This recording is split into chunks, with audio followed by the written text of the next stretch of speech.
Assalamualaikum warahmatullahi wabarakatuh. Perkenalkan, nama saya Mutiara Mahrani selaku mahasiswa program studi gizi Fakultas Ilmu Olahraga dan Kesehatan di Universitas Negeri Makassar angkatan 2022. Baik, di sini saya akan membacakan presentasinya pada mata kuliah Ilmu Gizi. Adapun materi yang akan saya bawakan yaitu 4 fase dalam perawatan dan pengobatan gizi buruk pada balita dan langkah tata laksana gizi buruk pada balita di layanan rawat jalan. Sebelum memasuki materi, adapun latar belakangnya itu, gizi buruk merupakan salah satu penyebab tidak langsung kematian pada balita karena kurangnya asupan makanan yang dikonsumsi dan atau adanya penyakit penyerta. Balita gizi buruk sangat rentan terkena penyakit infeksi dan seringkali gizi buruk disebabkan oleh penyakit infeksi, sehingga harus dilakukan penanganan secara tepat dan terintegrasi antara rawat inap dan rawat jalan dengan mengoptimalkan pemberdayaan. Kita masuk ke materi. Materi yang pertama itu adalah 4 fase dalam perawatan dan pengobatan gizi buruk pada balita. Fase pertama, fase stabilisasi. Fase stabilisasi merupakan fase awal perawatan yang umumnya berlangsung 1-2 hari, tetapi dapat berlanjut sampai 1 minggu sesuai kondisi klinis anak. Pemantauan pada fase stabilisasi dilakukan dengan mencatat tanda-tanda vital seperti denyut nadi, frekuensi pernafasan, dan suhu badan. Tanda-tanda bahaya yaitu derajat edema, asupan formula, frekuensi defekasi, konsisten feses, volume urin, dan berat badan. Yang kedua, fase transisi. Fase transisi adalah masa peralihan dari fase stabilisasi ke fase rehabilitasi dengan tujuan memberikan kesempatan tubuh untuk beradaptasi terhadap pemberian energi dan protein yang semakin meningkat. Pemantauan dan proses pada fase transisi sama seperti pada fase stabilisasi. Dan yang ketiga, fase rehabilitasi.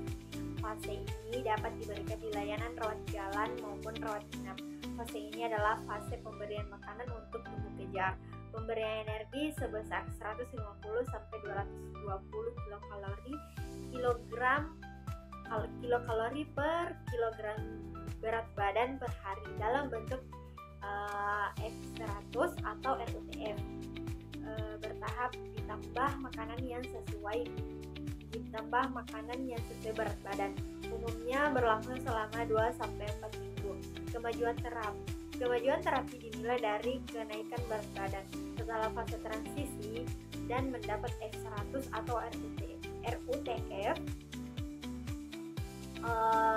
Pemantauan pada fase rehabilitasi dilakukan dengan mencatat asupan formula kenaikan berat badan.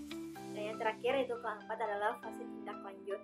Pada fase ini merupakan lanjutan pemberian makanan untuk tumbuh kejar dengan pemberian makanan keluarga dan pemberian makanan tambahan pemulihan atau PMTP.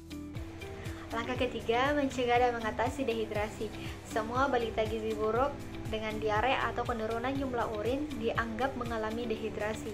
Pada dehidrasi ringan atau sedang, tetap upayakan memberikan terapi rehidrasi oral. Apabila tidak mungkin secara oral, cairan diberikan melalui pipa nasogastrik. Larutan oralit standar yang telah dimodifikasi dengan mengurangi natrium dan menambahkan kalium yang lebih dikenal dengan Rehydration Solution of Malnutrition atau Resomal. Kemudian langkah keempat, memperbaiki gangguan keseimbangan elektrolit. Untuk mengatasi gangguan keseimbangan elektrolit tersebut, diberikan mineral mix yang ditambahkan ke dalam formula WHO atau formula 75, formula 100, dan Resomal. Tubuh anak gizi buruk relatif mengandung kadar natrium lebih tinggi dan kalium lebih rendah dibandingkan anak normal. Karena itu, pemberian cairan tidak boleh yang mengandung kadar natrium tinggi dan anak harus mendapat tambahan kalium.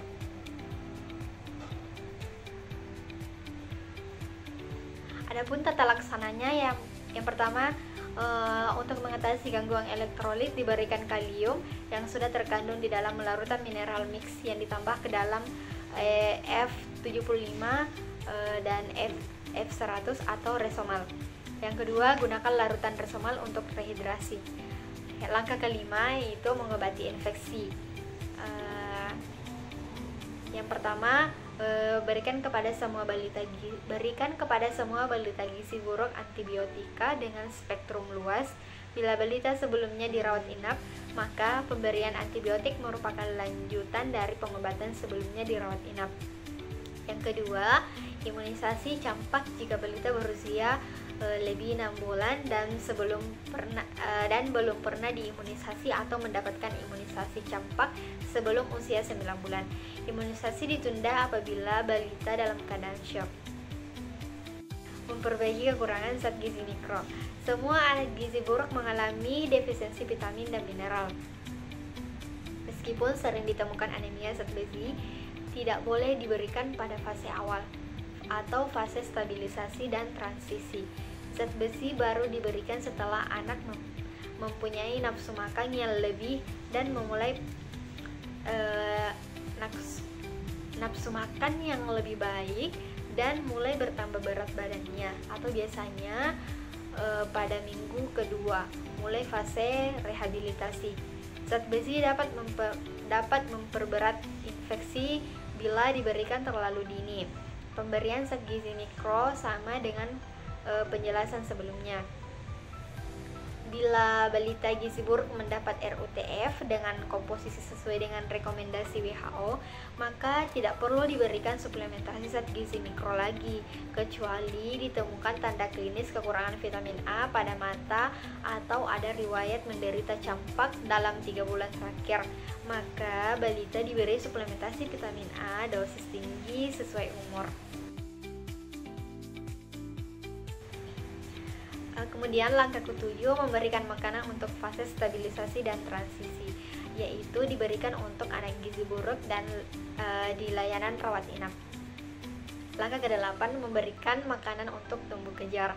Pada fase rehabilitasi terjadi replesi atau pemulihan jaringan tubuh, sehingga diperlukan energi dan protein yang cukup. Diberikan energi 150 sampai 220 kilokalori per kilogram berat badan per hari. Protein 4 sampai 6 gram per kilogram berat badan per hari. Terapi gizi yang diberikan dapat berupa F100 atau RUTF yang secara bertahap ditambah makanan padat gizi. Langkah yang ke-9, memberikan stimulasi untuk tumbuh kembang. Stimulasi diberikan secara bertahap dan berkelanjutan sesuai umur anak terhadap 4 aspek kemampuan dasar anak, yaitu kemampuan gerak dasar, kemampuan gerak halus, kemampuan bicara dan bahasa, serta kemampuan sosialisasi dan kemandirian. Simulasi struktur dilakukan secara intensif setiap hari selama 15 sampai 30 menit. Dan yang terakhir, langkah ke-10, mempersiapkan untuk tindak lanjut di rumah. Persiapan untuk tindak lanjut di rumah dapat dilakukan sejak anak dirawat inap. Misalnya melibatkan ibu dalam kegiatan merawat anaknya. Kriteria sembuh dari gizi buruk apabila berat badan per tinggi badan atau berat badan per panjang badan lebih